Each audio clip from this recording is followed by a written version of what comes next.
Olá, sou André Miceli, estou com o Gustavo Montesano, presidente do BNDES. Vamos conversar sobre inovação no setor público. Montesano, é um prazer estar aqui com você. Eu que agradeço, um prazer estar aqui com vocês novamente. Muito bom. Montesano, o setor privado inova por necessidade. As empresas que não inovam acabam morrendo. O capitalismo é mestre em fazer com que essa oxigenação aconteça. No setor público, esse processo é quase uma demanda natural do cidadão, que ali vai se acostumando em receber essas inserções que as empresas vão colocando nas suas vidas em função dessa competição, e esse cidadão vai demandando do governo, das empresas públicas, mais qualidade, vai demandando um serviço melhor. Por que é importante o setor público inovar e quais são os caminhos para que isso aconteça? Eu diria que não é só importante para o setor público inovar, é também mandatório. Agora, é um pouquinho mais difícil, justamente porque, no seu exemplo, existe um ambiente de competição privada. A máquina pública, em geral, ela é monopolista, então ela não tem competição. Isso já é um fator muito restritivo a forçar, no sentido darwinista positivo, a inovação. O segundo é que a forma como a máquina é construída em termos de normas, processos, estímulos à progressão de carreira, também são todas feitas para evitar o erro, para não ter tanto erro doloso, só que ele também evita o erro aquele erro bom, aquele erro natural da inovação. Então, por prender, as pessoas e processos em ambientes contra o erro, você fica pouco incentivado à inovação.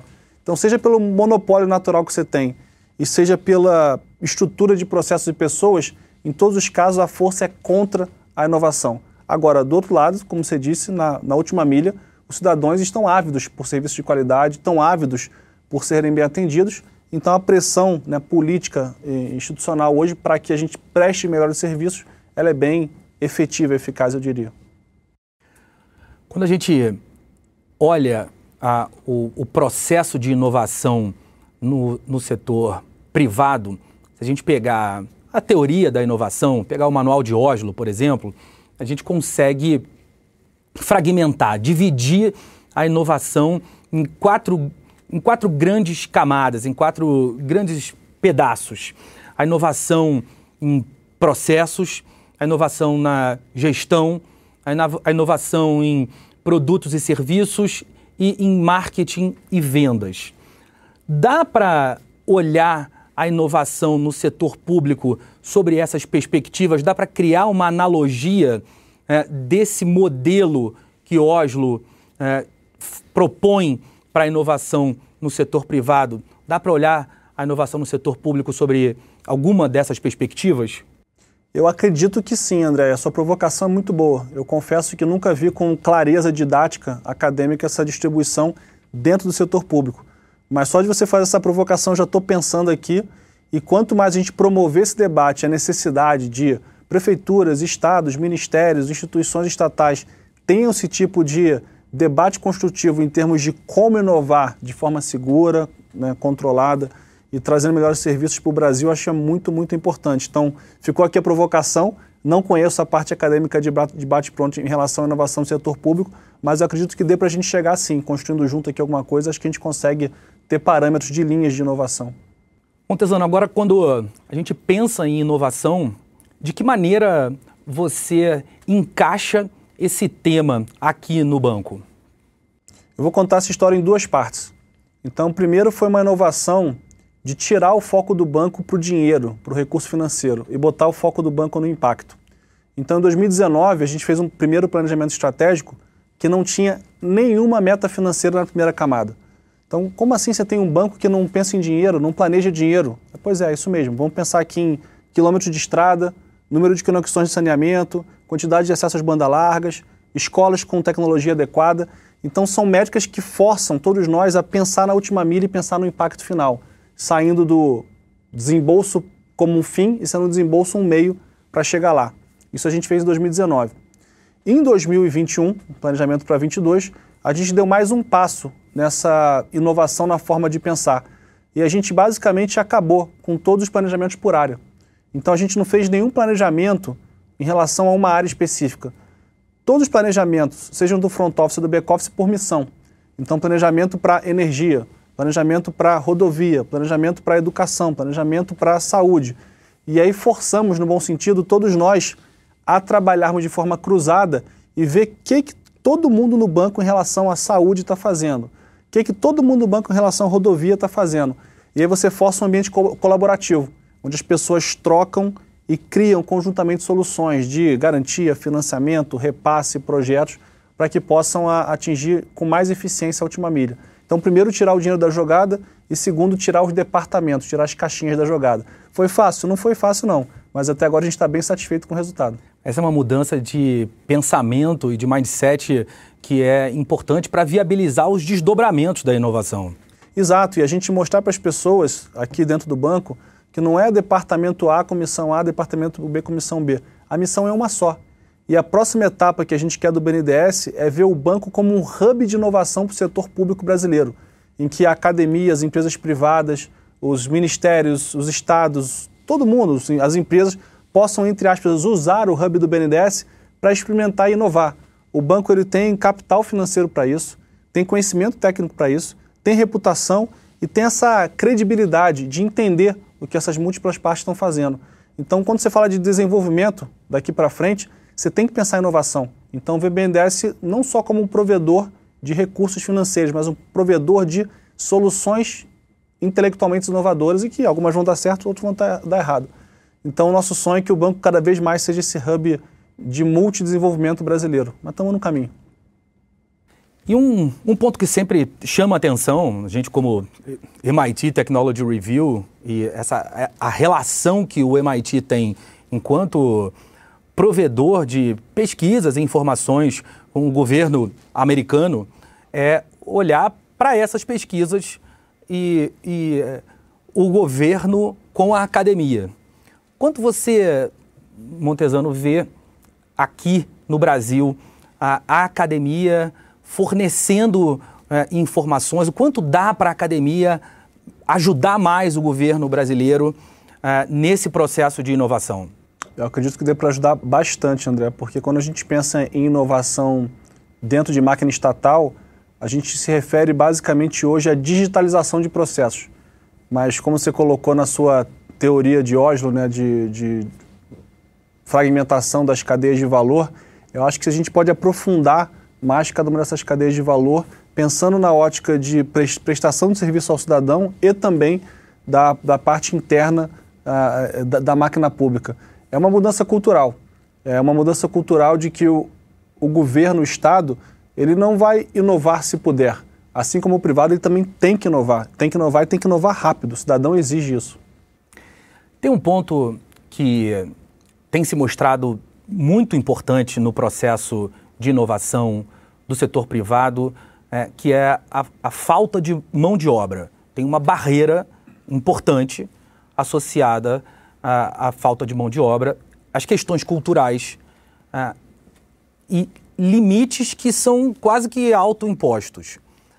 Como você percebe isso no setor público? O quanto as pessoas culturalmente acabam se tornando barreiras à inovação e o quanto o setor público acaba sentindo falta de formação associada à inovação? Não, com certeza. O sistema está formado numa estrutura hoje anti-inovação. Tanto pelo aspecto, vou chamar de risco-retorno, daquele profissional que está executando uma tarefa, como também pelo aspecto de progressão de carreira, vou chamar assim, de quem está envolvido no aparato estatal. Então hoje, quando você fala de Brasil especificamente, e toda a necessidade da reforma administrativa, parte dela é justamente para que você tenha um corpo de funcionários públicos no Brasil, que em geral são muito bem capacitados, então a nossa força de trabalho na máquina pública brasileira é sim muito bem capacitada, porém o estímulo econômico, o estímulo que ele tem para a progressão de carreira é de não inovar, porque inovação quase que mandatoriamente leva a algum tipo de erro. Então você faz parte do processo de inovação que você erre. E o estímulo para que as pessoas não errem, e entre aspas trabalhem como máquinas, ele é muito forte. Basicamente, toda a estrutura de governança e de progressão de carreira leva a isso. Daí a necessidade tão grande de a gente revisitar essas carreiras com estabilidade e ou a prática de punir, né, servidores que eventualmente cometam algum tipo de erro. E, obviamente, separando o erro doloso, vou chamar assim, daquele que ocorre por natureza ou por força da consequência da inovação. Tem uma importância no papel das lideranças nesse processo.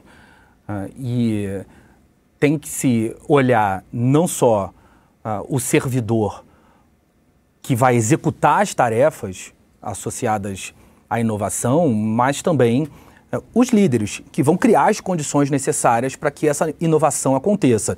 Ainda que a gente retome aquela ideia dos processos e das divisões dos trabalhos associados à inovação, se a gente olhar, por exemplo, para o uso de blockchain, vocês acabaram de lançar uma solução super interessante associada ao uso de blockchain, que certamente vai revolucionar parte do processo de registros associados ao uso dos processos do BNDES em geral. Como a gente vai olhar para essas lideranças e capacitá-las? É investimento de um lado, mas é mudar um pouco do pensamento associado à execução do trabalho também. Tem espaço para isso no mercado público? Eu diria que o espaço tem e ele é enorme, porque essa mudança cultural que toda a máquina pública no Brasil e no mundo está passando, ela é muito forte, assim como também no setor privado. E eu vou te dar o exemplo do BNDES. A gente hoje fala de forma clara que o objetivo do nosso Banco Nacional não é desembolsar empréstimos, é gerar operações ou soluções que impactem a vida das pessoas e o Brasil, melhorias ambientais, melhorias sociais, desenvolvimento. Empréstimo é um meio para que um outro fim seja obtido. Então parece algo simples nessa inovação estratégica que a gente fez no BNDES, mas é algo completamente disruptivo quando você pensa para um banco público e não por acaso você vê outros bancos ao redor do mundo pensando dessa forma. O segundo pilar que a gente colocou do BNDES aberto. E quando você fala de um BNDES aberto, ele naturalmente tem uma ótica de transparência, de prestar contas à sociedade, mas tem uma ótica muito mais impactante, que é você trabalhar numa filosofia de inovação aberta. E a máquina pública, ela tem a cultura de ainda ser muito clusterizada e fechada em silos. Então, quando a gente pega um Banco Nacional de Desenvolvimento, coloca para interagir com o Tribunal de Contas da União em pensar soluções, coloca para interagir com o Ministério Público Federal para pensar novos produtos de investimento econômico e social, coloca para interagir com a academia para criar novos produtos, esse ecossistema de inovação, ele é muito poderoso, porque a máquina pública, ela tem muito conhecimento, seja conhecimento intelectual, acadêmico das pessoas que estão lá, que elas são muito bem ferramentadas, seja o acesso à informação e a capacidade de, entre aspas, mudar leis e mudar normas. Então, o potencial de inovação que a gente tem dentro do setor público brasileiro não utilizado é gigante. Agora, o que você falou, passa por essa mudança cultural. A boa notícia, na minha perspectiva de alguém que está aqui há pouco mais de 3 anos, é que o sistema quer isso, o sistema busca isso. Então, toda ideia que você traz de uma inovação, obviamente, feita com o zelo e o cuidado do ambiente burocrático de governo, ela tende a ser muito recebida. Por quê? Porque, em geral, gera impacto positivo para a sociedade e é isso que o Estado quer. O BNDES mudou um pouco o perfil das empresas com as quais ele lida. A gente tem visto uma relação muito grande com as startups, com as pequenas e médias. Fala um pouco desse processo, porque isso tem uma relação direta também com a inovação. A gente vai ver certamente algumas dessas empresas florescendo, e aí vou retomar um pouco do começo da sua fala. A gente olha para a inovação e a capacidade do setor público inovar quando ele muda os processos internos, mas também quando ele fomenta a inovação externamente. E essa é uma maneira, sem dúvida nenhuma, do setor público ajudar a inovar quando ele fomenta essas pequenas e médias empresas, quando ele empresta dinheiro para as startups, enfim, conta um pouco do que vocês estão fazendo nesse sentido. A gente vê o BNDES como um grande inovador de mercados, vou usar essa palavra, porque se o banco estiver financiando uma empresa que já tem acesso a recurso adequado para a operação dela e no mercado que já é estabelecido, ele está competindo com o banco privado, não está adicionando valor. O banco tem que dar aquela milha a mais, seja na assunção de risco, seja na abertura de mercados, como por exemplo o mercado de saneamento ou o mercado de ativos ambientais, ou promovendo a difusão de empresas inovadoras, como é o caso que o senhor colocou. E aí se atenda a esse último setor, né, que é o setor de inovação de pequenas e médias empresas.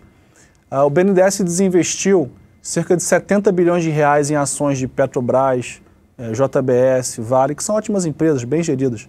Mas ter o BNDES no capital dessas empresas não muda nada para o desenvolvimento social e ambiental do Brasil. É uma mera posição especulativa. Agora, que tal a gente pegar desses 70 bilhões de reais e eu colocar 7 bilhões, 10% disso, em cerca de 2 mil empresas no Brasil? 3 milhões e meio de reais aportado de equity em 2 mil empresas no Brasil. Eu acho que ao fazer isso a gente pode mudar o mercado do brasileiro de startup, de venture capital, de inovação, de tech, de patamar. O desafio é o quê? Alocar esse recurso.